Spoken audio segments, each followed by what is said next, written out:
Good morning, students. In this class, we will discuss about important features of solid catalysis and shape selective catalysis by zeolites. Shape selective catalysis by zeolites. First of all, what are the important features of solid catalysts? The important features of solid catalysts are activity, selectivity, and specificity. Activity, selectivity, and specificity are the important features of catalysts, solid catalysts. First of all, what is activity? Activity is nothing but the ability of a catalyst to accelerate chemical reaction. The ability of a catalyst to accelerate chemical reaction is called activity. The ability of a catalyst to accelerate a reaction, to accelerate chemical reaction is called activity. See, the activity of catalyst generally increases from group 5 to group 11 in D block elements. So D block elements are from third B to 2B group elements. In that group 5 to group 11 catalytic activity increases. So generally metals are act as catalysts. Metals with maximum activity is shown by group 7 to 9 elements. Group 7 to 9 elements in the periodic table of D block elements. Say for example, the reaction between hydrogen and oxygen takes place in the presence of metal catalyst, we will get water. So in this, which metal is used as a catalyst? So platinum is used as a catalyst. What is used as a catalyst? Platinum is used as a catalyst. Platinum is belongs to group 9 elements. Group 9 elements. So that's why 7 to 9 elements maximum activity is increases. That is the example. I repeat. What is activity? The ability of a catalyst to accelerate chemical reaction is called activity. The ability of a catalyst to accelerate chemical reaction is called activity. Catalytic activity increases from group 5 to group 11. Group 5 to group 11 D block elements. Metals with maximum activity shown by group 7 to 9 elements. Group 7 to 9 elements of periodic table. Group 7 to 9 elements of periodic table that belongs to D block.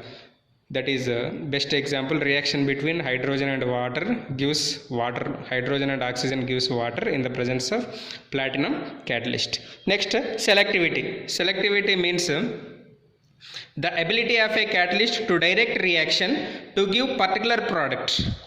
That is called selectivity. The ability of a catalyst to direct a reaction to give particular product is called selectivity. Say for example, CO plus H2, CO plus 2H2, CO plus 3Ht. So, if you take reactants in these reactions, so all reactants are same. CO plus H2, CO plus H2, CO plus H2. But the coefficients of hydrogens are different.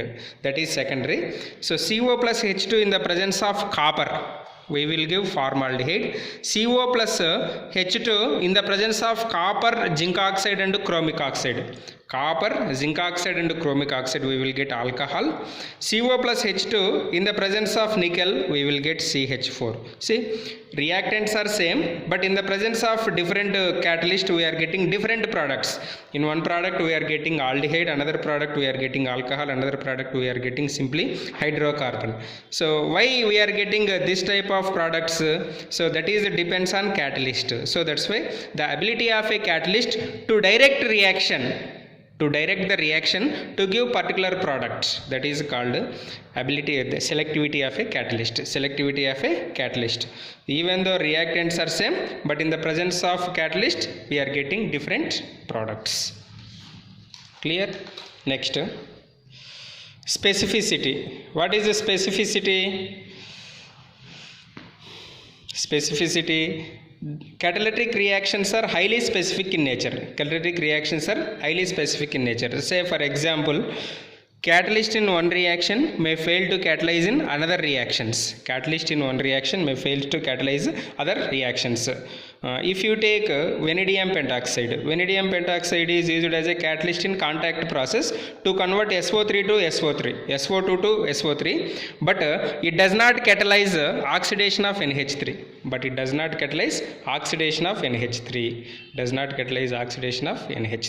Why? Particular catalyst used to convert particular conversion, but not for another conversions. That is called specificity. What is specificity?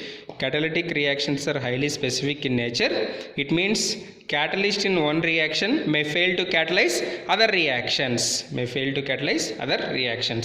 One more example you can take, Haber's process. What is the catalyst used in Haber process? The catalyst used in Haber process is iron, but this iron cannot used as a catalyst for conversion of SO2 to SO3. Does not used to convert SO2 to SO3. So particular catalyst used for particular conversion, not for other reactions. Next, another one is shape selective catalysis by zeolites. First of all, what is a shape selective catalysis? This is important for 2 marks also. The catalytic reaction that depends on pore structure of the catalyst and the size of the reactant and product molecules. Is called shape selective catalysis. What is a shape selective catalysis? The catalytic reaction that depends on pore structure of catalyst and size of reactant and product molecule is called shape selective catalysis.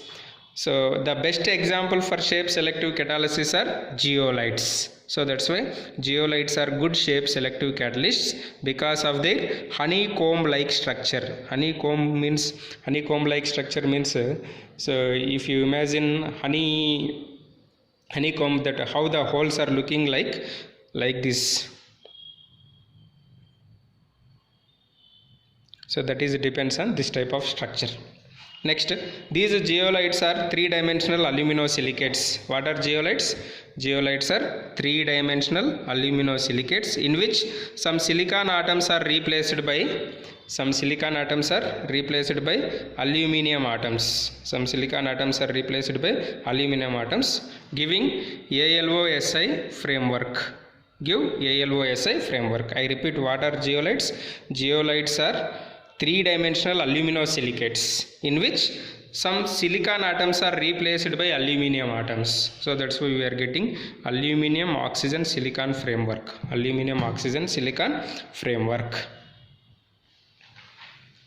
Next,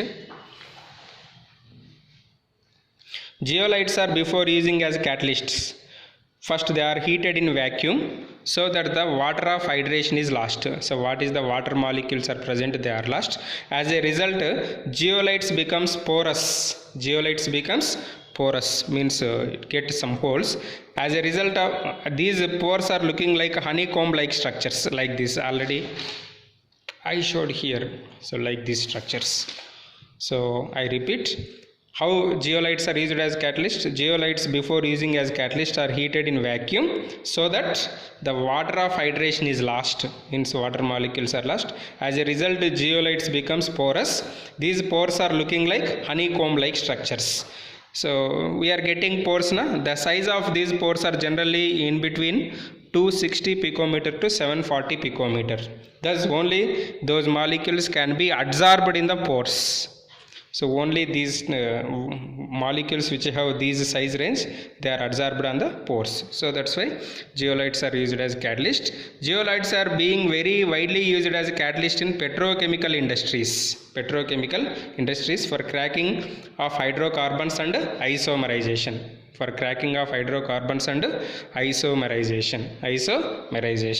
Example, ZSM5, a type of zeolite used in conversion of alcohol into gasoline. So this is about shape selective catalysis. I repeat important points, these you have to remember. The catalytic reaction that depends on pore structure of the catalyst and size of the reactant and product molecules is called shape selective catalysis. What is the shape selective catalysis, students? The catalytic reaction that depends on pore structure of catalyst and the size of reactant and product molecules. Size of the reactant and product molecules is called shape selective catalysis. Best example for shape selective catalysis are zeolites. Why zeolites are used as catalyst? Because of their honeycomb like structure. Honeycomb like structure. So what are zeolites? Zeolites are three-dimensional aluminosilicates in which some silicon atoms are replaced by aluminium atoms, giving ALOSI frames. ALOSI frames. So this is about shape selective catalysis. In the next class completely we will discuss about enzyme catalysis. Thank you.